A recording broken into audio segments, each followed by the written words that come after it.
We focus on history,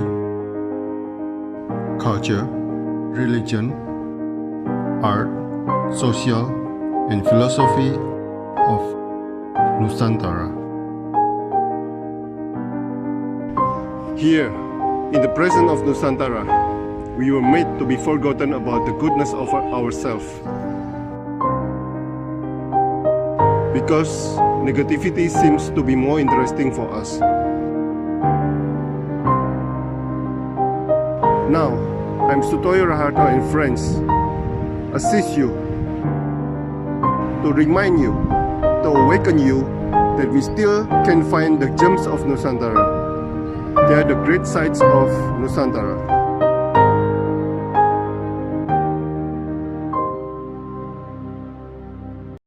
Selamat sore Bang Rovinus Monteiro, seorang penyelam. Selamat sore, Pak. Oke. Kegiatannya apa Bang ini sebetulnya? Kok bisa ke Australia, kemana-mana bersama Angkatan Laut ini? Silakan. Kegiatan sih, kalau soal berlayar itu hobi, Pak ya.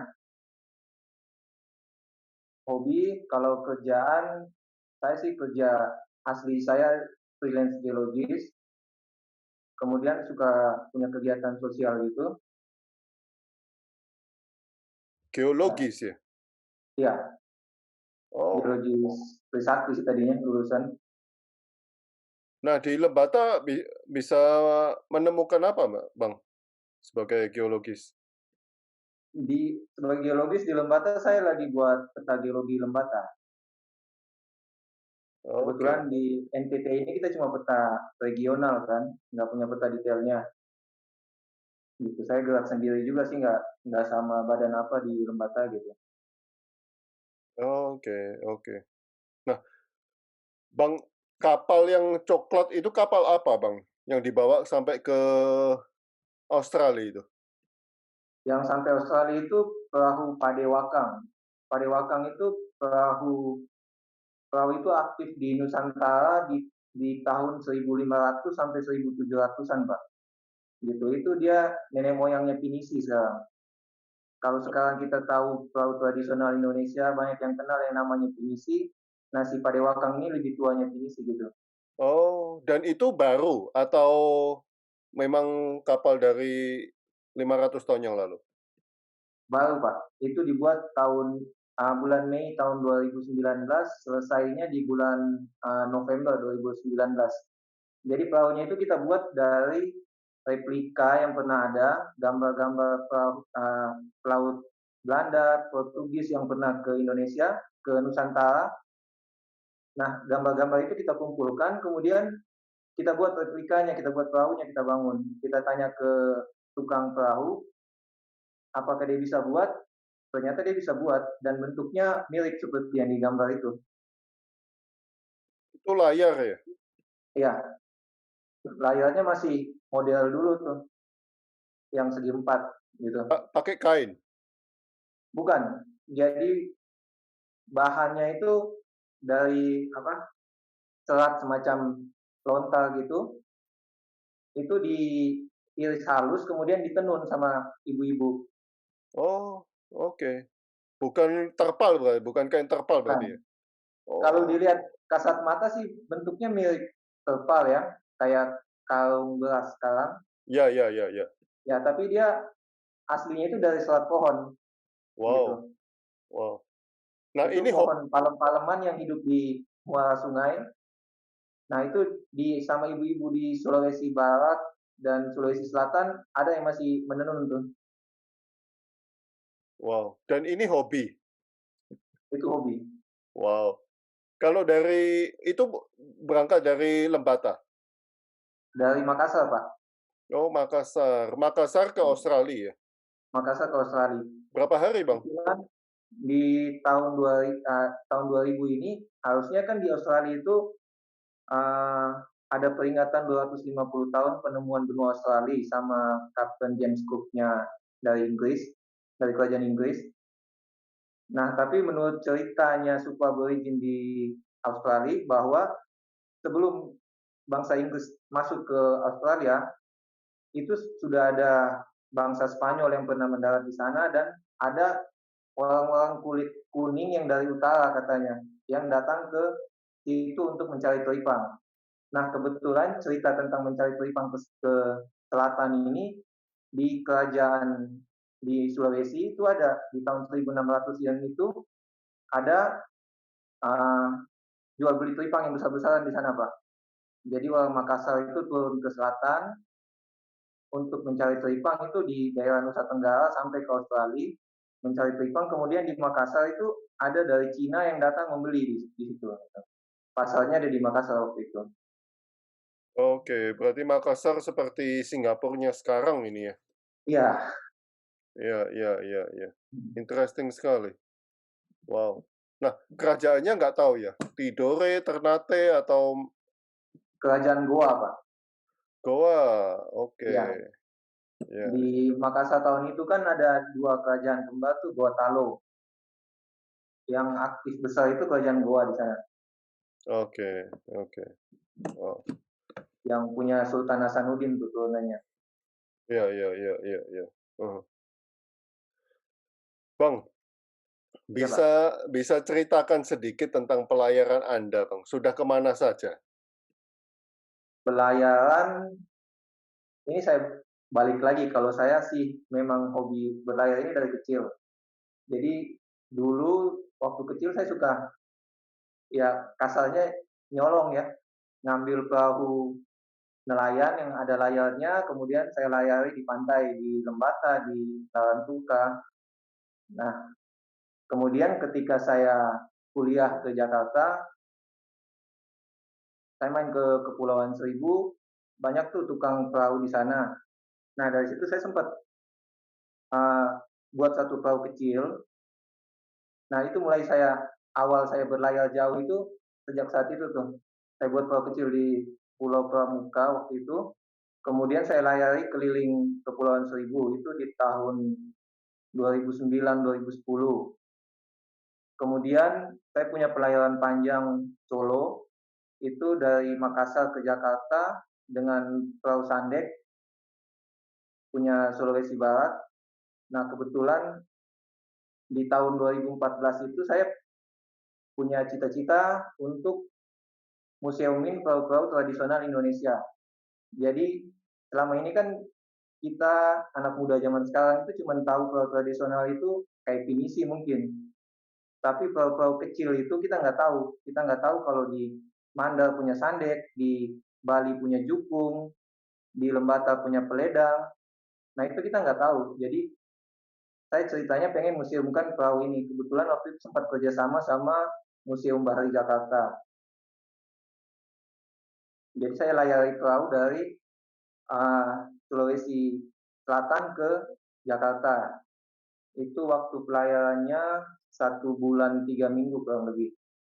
Wow. Kemudian pelayaran lainnya saya gabung di kelompok Padewakang Jurne itu dari Makassar ke Nulumbui di Alhemlan, Australia Utara.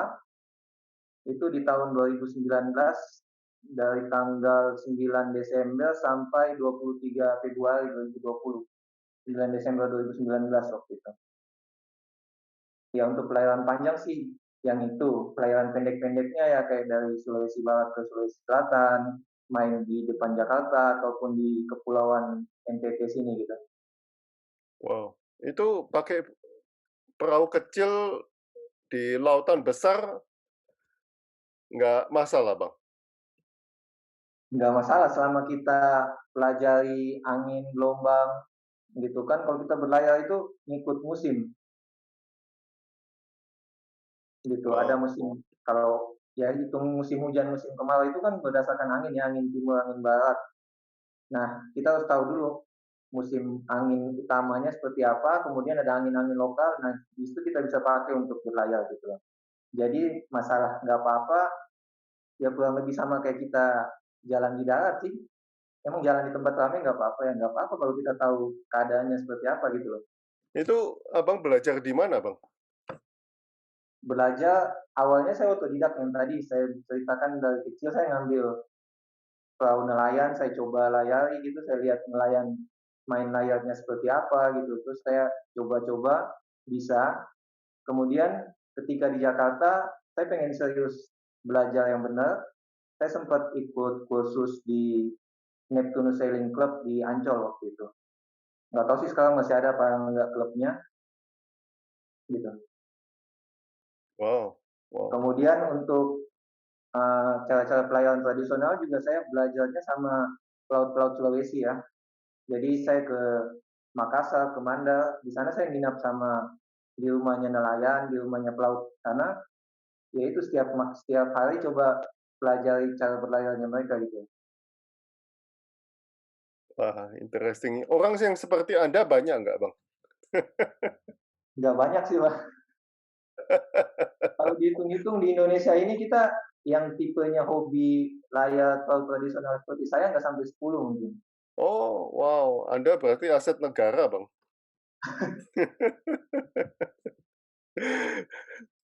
Apa yang sudah diajarkan laut kepada Anda, Bang? Silakan.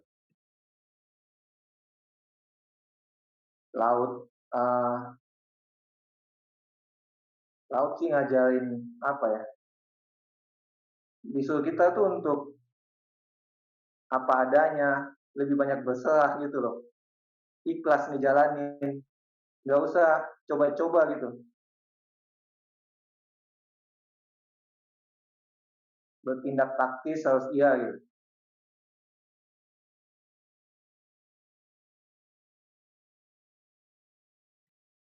Dan kalau ada pernah, Bang, ada ombak besar atau gimana gitu? Beberapa kali ya, karena gelombang besar itu kan kita dari perakilan cuaca bisa kita ramalkan bahwa akan datangnya kapan gitu. Bila kita persiapkan. Kemarin sempat beberapa kali saya nggak dapat sinyal, jadi saya jalan, berlayar aja karena pengetahuan perbintangan saya juga kurang bagus. Sering saya nanya-nanya sama nelayan kondisi laut seperti apa. Nah, gelombang besar itu ada, kadang-kadang datang tiba-tiba karena perubahan cuaca tiba-tiba kan. Nah, ya sampai sekarang ini sih saya bisa ngelaluin semua gitu. Wow, Gitu. Yang penting kita tahu tadi jangan coba ngelawan alam deh. Jadi ngikutin aja alurnya dia. Gitu. Kita bisa bisa melawan tapi nggak bisa langsung berhadapan gitu loh. Kita bisa perkirakan untuk ngambil celahnya untuk bisa maju gitu. wow. Apa pernah nggak, Bang, seperti yang di film-film ombaknya besar sampai akhirnya masuk ke perahu segala itu pernah, Bang?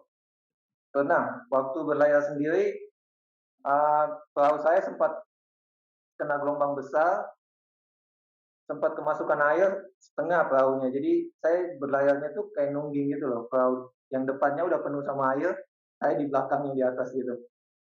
Itu saya berlayar seperti itu dari jam 1 siang sampai jam 5 sore sampai dapat pulau lagi gitu. Karena Kem selama itu saya nggak bisa keluarin air, setiap kali saya keluarin pasti masuk lagi karena gelombangnya kan gede. Jadi saya tetap lanjutin aja. nggak tenggelam itu, Bang? Enggak, karena saya sambil sambil keluarin air sambil berlayar itu. Jadi sambil tangan sebelah kiri pegang layar, kanan buang air gitu. Kaki nahan kemudi. Dan kan Wow, ada yang bilang jangan berhenti saat badai, itu benar juga sih. Karena badai itu kan dia se setempat ya, dia nggak terus jalan gitu. Apalagi badainya menghadap kita datang ketemu dari depan, itu dia akan lewat gitu. Kalau kita berhenti ya kita akan tetap dalam badai. Jadi kita mesti tetap jalan untuk melewatinya gitu. wow, wow, Dan benar setelah badai itu lautnya teduh, sampai saya masuk ke pulau itu lautnya teduh banget. Jadi setelah laut teduh itu baru mulai saya betul keluarin air sampai depannya naik setengah, saya lanjutin ke pulau. wow. Nggak panik itu, Bang, ya? Panik ada sih, tapi ya gitu namanya sendiri, mesti diatasi Pak. Wow, nyali Anda besar. Your life, your rules. Apa yang mempertegas Anda di dalam diri Anda ini, Bang? silakan. Your life, your rules.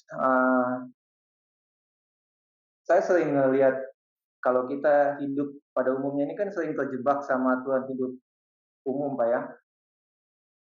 Yang kita masih harusnya setelah sekolah, kerjanya seperti apa, atau pulang ke rumah, kemudian kalau mau ngapa-ngapain nggak enak dibicarain orang gitu.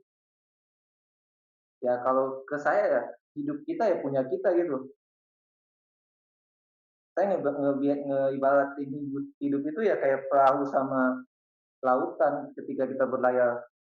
Diri kita ya perahu kita, lautan ya jalan hidup kita. Kita mau kemana ya kita yang nentuin gitu loh.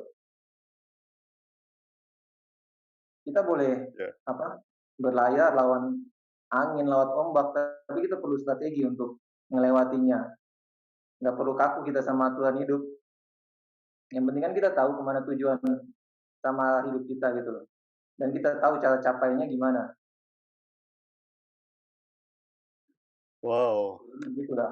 saya bertemu orang luar biasa ini. Terima kasih, Pak. Wah, wah, saya nggak kepikir, Bang. Saya di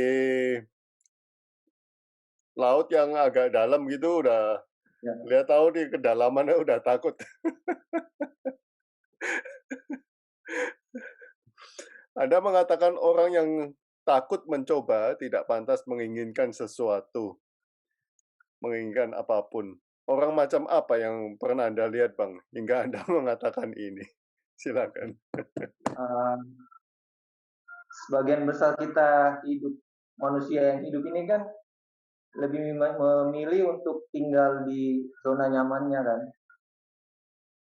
Dia hidup di zona nyaman, tapi dia punya banyak keinginan. Dia pengen mewujudin keinginan itu, tapi untuk mewujudinnya dia punya banyak pertimbangan. Dia takut mencoba, takut memulainya, gitu. Ya, kalau kita cuma pengen nggak dilakuin, nggak tahu mau jalannya seperti apa, ya kita nggak bakal tahu gimana sensasinya, kemudian hasilnya bakal seperti apa, kita nggak bakal tahu gitu loh. Jadi ya keinginan tinggal keinginan, sedangkan waktu usia tetap jalan kan, gitu. Jadi ya kalau takut mencoba ya nggak bakal jadi apa-apa, nggak bakal dapat apa-apa gitu. Banyak, Bang, yang Anda temui. Banyak. Dan Anda bukan orang Besar seperti kita itu, kan Bang. seperti itu, nggak berani keluar. Sebagai pemulung sekalipun juga dia nggak berani pindah profesi gitu. Dia udah nyaman jadi pemulung. Dia coba ganti jadi kenek, mungkin penghasilannya nggak sebagus pemulung mungkin, gitu. Apalagi yang level hidupnya lebih tinggi, level ekonominya ya, gitu.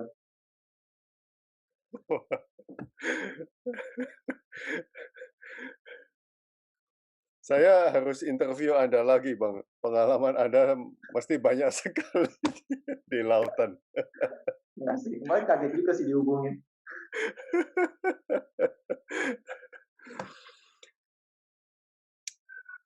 Kita tidak bisa berpikir dengan baik, mencintai dengan baik, dan tidur nyenyak jika belum makan dengan baik.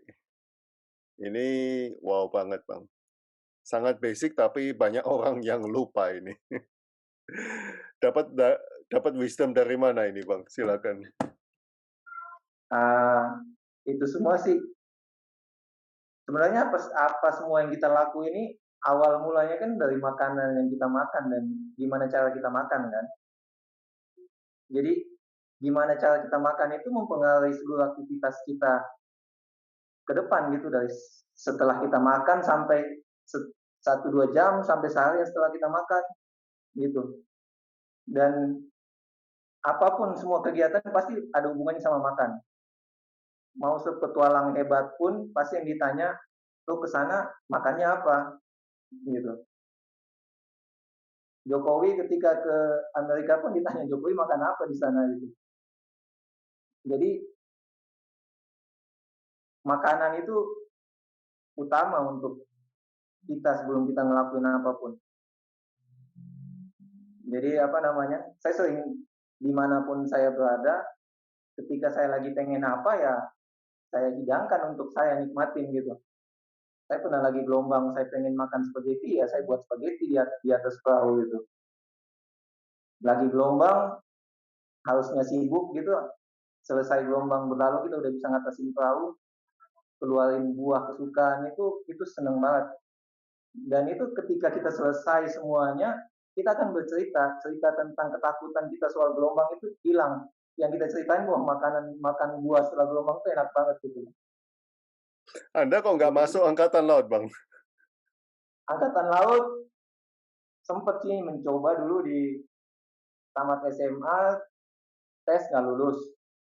Kemudian selesai berlayar, diajakin untuk masuk di 2014 ya, untuk gabung karena saya sudah ijazah S1 waktu itu, tapi saya malah berpikir hidup saya sekarang ini udah lebih nyaman dari kedinasan mungkin.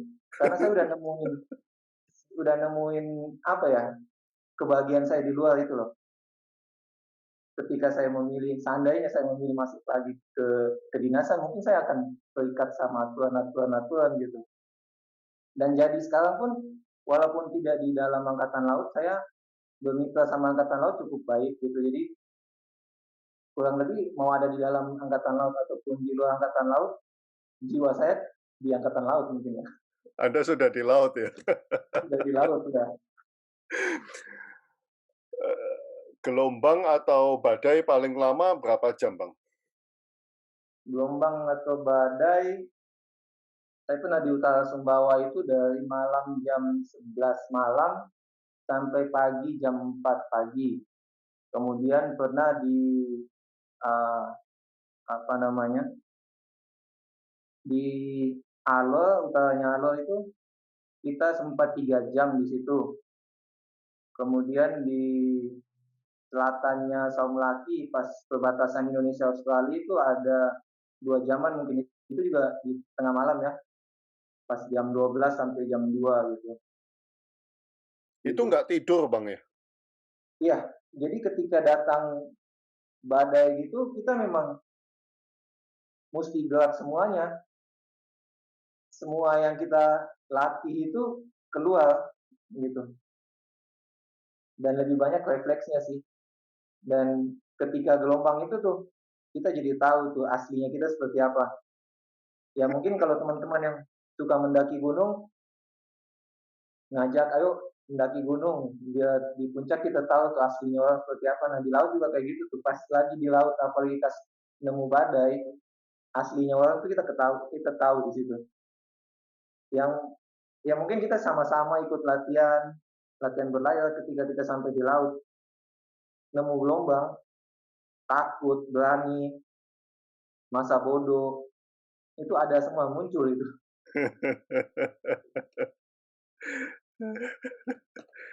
Nah, itu kalau 1 bulan lebih berlayar itu tidurnya gimana, Bang? 1 bulan lebih kalau yang Makassar ke Jakarta, tidurnya saya sempat tidur di laut itu sekitar 5 malam. Itu tidur di atas perahu. Jadi perahunya saya tutup layar, kemudian hanyut aja gitu. Gitu hanyut, nanti bangun, selama hanyut sih saya nyalain GPS ya. Jadi saya ke tracking tuh saya hanyutnya kemana gitu. Kalau ada arus, larinya kemana, ketahuan pas bangun saya lihat di GPS gitu. Lebihnya saya tidurnya di darat. Jadi kayak saya singgah ke pulau, kemudian kalau pulau kosong ya tidur aja di pantai gitu atau buka tenda. Kalau pulaunya berpenghuni ya biasanya nelayan-nelayan kita ini kan baik. Jadi ketika kita sampai ke pantai, datang tuh nyapa, kemudian ngajak ke rumahnya tidur di rumah gitu. Ya Wah, kalau ada tagline di laut kita bersaudara itu benar sih. Jadi selama di laut itu banyak yang jadi nemu teman baru gitu loh. Tadi sempat kita cuma papasan di laut, ternyata di darat itu ketemu, wah langsung tuh jadi udah kayak keluarga gitu. Atau kita sampai ke pantai terus ada yang nyamperin, udah jadinya cerita tentang laut, lanjut diajak ke rumah gitu. wow, wow. Saya pertama kali saya pengajar angkatan laut. Teta Oh, tetapi tapi saya belum pernah dengar cerita mereka berlayar seperti Anda. Mereka pasti bawa pasukan semua dan kapal besar. Kalau angkatan laut mungkin saya sempat dekat sama Kapten Gita Aja Kusuma, mungkin ingat yang ngelayarin pinisi tahun 89 ya. Eh, 89 kalau nggak salah, dari Jakarta ke Vancouver, Amerika. Ya, kebetulan saya dekat sampai kemarin meninggalnya di 2020 juga masih kontak-kontakan sebelum sebulan sebelum meninggalnya itu. Oke. Kalau Anda ini pelaut liar ini, Bang. Laut Tobi, Pak. Luar biasa sekali. Hidup ini hanya ada satu pilihan. Hidup ini hanya ada satu, pilihan hanya dua. Menikmati atau menyesali hidup. Bagaimana Anda menikmati hidup ini, Bang? Silakan. Nikmatin hidup, ya lakuin apa yang saya mau. Banyak bersyukur, berbuat baik, ikhlas, dan yang pasti di setiap tempat, komunitas, di mana saya berada, saya coba melihat di situ apa gunanya saya untuk komunitas itu, tempat itu gitu. Jadi gimana ya saya bisa berguna untuk tempat itu gitu. Dengan itu saya menikmati hidup saya, karena kita nggak tahu kan, kita batasan usia kita sampai kapan gitu. Jadi ngelakuin aja, saya percaya sih soal rezeki gitu udah diatur gitu. Kita bakal dikasih rezeki, batasan rezeki kita berapa ya kita akan dapat segitu gitu. Mau kita dikasih level kerjaan yang paling tinggi atau paling rendah, kalau rezeki kita ya di tengah-tengah, ya kita bakal dapat di tengah-tengah itu gitu. Jadi yang ngelakuin aja apa yang kita mau gitu. Dan yang penting coba jadi berguna gitu. Jadi saya sering dibilang suka jalan sana sini ya. Yang penting saya bisa berguna untuk semua tempat yang saya datangin itu gitu. Gitu. Wow, Anda benar-benar adventurer, Bang. Kalau naik gunung kan ya mungkin satu desa gitu aja. Kalau Anda kemana-mana. Wow, wow, luar biasa. Ada rencana, oke, kalau ke Australia pakai perahu tradisional itu nggak didatengin nggak didatengin pihak angkatan laut sana atau polisi laut sana, Bang? Ke sana didatangin, Pak. Jadi memang sebelum kita ke sana kita udah bersurat ya, kita ngurus Oh, izinnya, data kapalnya sudah kita masukin, data kru, data perlengkapan kita masukin semua. Jadi ada sebelum masuk ke Australia kita masukin surat ke customnya. Nanti mereka minta ngasih form, suruh kita isi semuanya itu. Ketika kita diizinkan baru kita boleh masuk. Jadi selama berlayar kemarin mendekati perbatasan itu di jam 12 siang yang kita pantau itu 2 hari pertama masuk ke perbatasan, setiap jam 12 siang itu lewat tuh pesawat di atas kapal. Lewat pesawat, di hari ketiganya datang kapal angkatan lautnya mungkin, atau customnya gitu, karena kapalnya datang juga dari jauh, kemudian dia cuma komunikasi lewat radio untuk mastiin data perahu kita. Nah, ketika sampai ke Darwinnya baru tuh dari imigrasinya naik untuk cek isi kapal. Apa data yang kita masukin itu benar apa enggak. Karena sebelum berlayar pun, sebelum keluar dari Indonesia, ada teman pelaut dari Australia sempat ngubungin kita, benar nggak niat kita berlayar ke sana, apalagi dengan pelaut tradisional, karena sering banget pelaut Indonesia itu kapal-kapalnya dibakar di perbatasan karena masalah kelengkapan dan perizinan di sana gitu. Jadi mereka suruh kita cek lagi, udah benar belum? Udah benar izinnya itu dari agen yang ngurus di sana, iyain, dan betul dari pemerintah pemerintah Australia yang keluarin izin gitu. kadang kita dapat dari agen bahwa sudah diizinkan, ternyata pas sampai perizinan belum selesai gitu. Nah itu perahu kita bisa dibakar di sana, gitu. Oke, Bang punya rencana mau kemana lagi, Bang? Rencana berlayar masih ada sih. Yang pastinya saya tetap pengen berlayarnya pakai perahu tradisional Indonesia. Karena Sabang sampai Merauke ini kan banyak perahu Indonesia yang kecil ya, bukan sebesar Padewakang atau Pinisi, mungkin sekecil Jukung, Tandek, yang lebarnya itu paling 50 cm sampai 80 cm, tinggi tingginya itu sekitar 80 cm 1 meteran, panjang sekitar 4 sampai 6 meter gitu. Ya, mungkin pakai perahu-perahu seperti itu yang pengen saya layari. Karena misi saya itu pengen kenalin ke khususnya anak muda bahwa perahu tradisional itu perahu tradisional Indonesia itu banyak gitu loh. Dan kegiatan itu kita bukan cuma di darat, di laut pun iya gitu loh. Yang katanya nenek moyang kita orang pelaut itu ya benar di laut. Dulu kita punya banyak cerita bahwa kerajaan Nusantara ini, Sriwijaya, Demak, itu punya jayanya itu di laut gitu loh. Kerajaan Aceh sampai ngusir di Portugis dari sana itu pun dengan laut gitu. Nah, toh kenapa kita sekarang ninggalin semua kekayaan kita itu?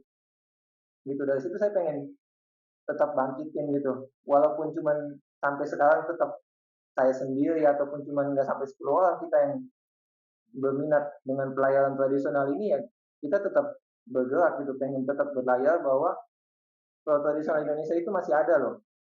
Apalagi sekarang perahu modern itu makin banyak mau bahan fiberglass, bahan aluminium, baja banyak dan cara melayarkannya pun lebih mudah.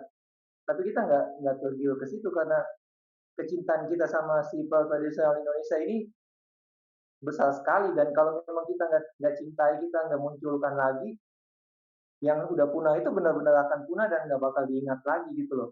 Ya, ya. Apalagi catatan tentang perahu tradisional Indonesia kita itu nggak banyak. Sejauh ini saya cuma mendapat 2 buku loh tentang perahu Indonesia, itu pun yang nulis bukan orang Indonesia, gitu. Dan itu saya yakin masih belum sedetail apa yang Indonesia punya, apa yang Nusantara punya, gitu. Kita masih bisa ngegali lagi, gitu. Ya ngegalinya seperti apa ya dengan ngejalaninnya. Jadi kalau kita nyarinya cuma dari literatur buku, mungkin siapa yang pernah nulis iya, tapi ada yang si penulis itu nggak datangin ya kita nggak punya gitu. Kita mesti datangin tempat-tempat yang punya cerita perahu tradisional itu gitu. Nah itu misi saya, jadi saya masih pengen tetap berlayar gitu. Berarti Anda simpen perahunya setelah dipakai, Bang? Setelah dipakai, kalau yang 2014, saya tadinya nyerahin ke Museum Bahari Jakarta, tapi waktu itu masalah komunikasi, kemudian Museum Bahari itu ujung-ujung nggak jadi ngambil, perahunya saya simpan ke bengkel sih. Perahunya sekarang ada di Cilebut, Jakarta, di Bogor, di bengkel perahu, tapi udah kondisinya udah rusak banget gitu. Jadi untuk berlayar lagi, saya akan bangun perahu yang baru atau nyari perahu bekas, terus direnovasi untuk menjadi bentuk yang seperti dulu, perahu tradisional betul, baru saya layar gitu. Wow. Wow. Tujuan pelayaran yang pasti dari desa asalnya si perahu, tujuannya kalau bukan ke Jakarta, ke Flores Lembata. Gitu. Lembata ada pantai selatan, Bang? Pantai, dia Laut Flores sama Laut Sawu ya, gitu. Jadi gelombangnya itu di bulan Desember sampai Februari. Kemudian kotanya sendiri dalam teluk, jadi cukup teduh lah untuk main layar di situ gitu. Wow. Wow. Luar biasa, Bang. Ada ya orang seperti Anda ini. Ada Pak dan hidup loh. Kapan rencana mau berlayar lagi? Belum sih, Pak. Rencana kemarin itu di bulan Mei ini, tapi masih pandemi, kemudian perahunya juga belum selesai dikerja, jadi nunggu gitu. Oke, oke. Oh. Anda nggak nulis buku, Bang? Kebetulan ya gitu, saya nulisnya itu sempat pengen nulis dan draftnya udah ada, tapi belum selesai. Sempat dibantu teman untuk nulis, ujung-ujung tulisannya itu sempat hilang, terus kita untuk nulis lagi nggak selesai-selesai. Udah malas. Untuk pelayaran yang kemarin ke Australia sempat udah ditulis sekarang, mungkin di tahun ini atau tahun depan udah bisa launching. Oke, Gitu. oke. Itu yang nulis teman dari Sulawesi Barat. Gitu.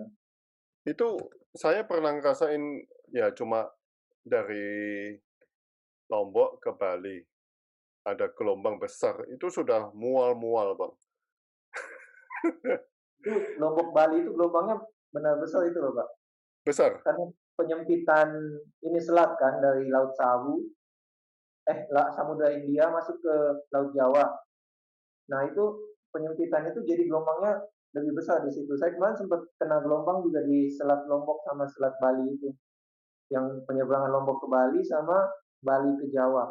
Itu beneran gelombang besar. Jadi sepanjang tahun setiap musim gelombang bulan Februari dengan berita ada feri yang tenggelam ya nggak nggak aneh buat saya gitu karena emang gelombangnya gede di situ. Oke, oke. Nah, itu Anda pernah ngalamin begitu, Bang? Pernah Pak? Apa yang Anda lakukan? Udah mual begitu? Mual sih enggak. Yang pasti tetap tetap berlayar untuk ngelewatin si gelombang ini karena kita kalau berhenti malah makin ngerusakin perahu gitu. Kalau mual di laut sih sejauh ini pernah sekali dua kali, ya itu pun dalam kondisi perahunya sedang berhenti. Jadi ketika perahunya sedang berlayar tetap nggak mual.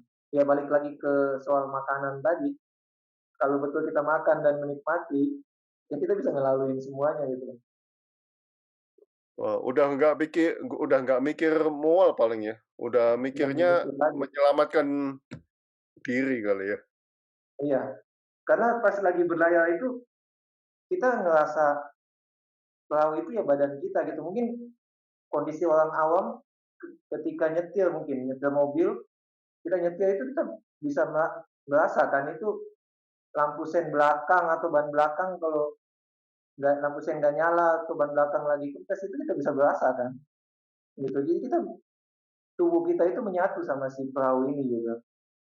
Jadi ya itu tadi kalau gelombang yang kita pikirkan harus bisa melalui si gelombang ini. Wow. Oke, Bang. Terima kasih atas waktunya. Ya, Kita terima harus kasih ngobrol Pak lagi nih, Bang. jadi wawancara. Luar biasa. Kita harus ketemu di Lembata, Bang. Boleh boleh Ya, ditunggu. ya, ya. Terima Bapak kasih. di Jakarta ya? Saya di Surabaya, Bang. Oh Surabaya. Oke. Ya, ya. Surabaya saya cuma lewat doang sih. Lain kali harus Masih kegiatan di lain, Surabaya. lain kali bisa masuk ini, Bang, Angkatan Laut. Kemarin sempat mau masuk angkatan laut, kebetulan lagi acara apa gitu di situ saya masuknya di Madura di Batu Poron di seberangnya gitu. Oke, oke, oke. Dirayain sama Lanal sana gitu pas masuk. Bisa, bisa. Lain kali kalau mau masuk ke Dewa Ruci juga bisa saya mintakan izin. Tapi Dewa Rucinya jangan dicolong, Bang. Enggak. Lalu itu hampir loh kemarin 2 Agustus 2009 2020 harusnya kan sempat tuh mau buat acara apa kemarin ya sama kadet-kadetnya angkatan laut yang baru saya diajak sama Kapten Gita untuk ngajar di Dewa Ruci waktu itu. Tapi beliau keburu sakit dan meninggal, kemudian acaranya pun nggak jadi dijalanin kan, untuk pelayaran Dewa Ruci dari Surabaya ke Jakarta rencananya. Oke. Oke, terima kasih, Bang. Makasih Terima Pak. kasih. Ya, terima kasih, terima kasih. Saya Baik, harus baik. interview lagi. Baik. Oke. Terima kasih terima kasih. Ya. Iya.